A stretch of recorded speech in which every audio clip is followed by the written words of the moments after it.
往事如風，你又走進了誰的夢？在哪裏才是你心的歸處？往事怎麼能沒有回憶？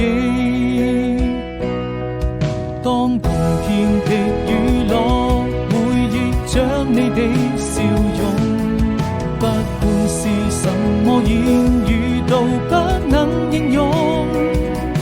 當抬頭望星空，故鄉的夜太朦朧，依然還是你眼中那片霓虹。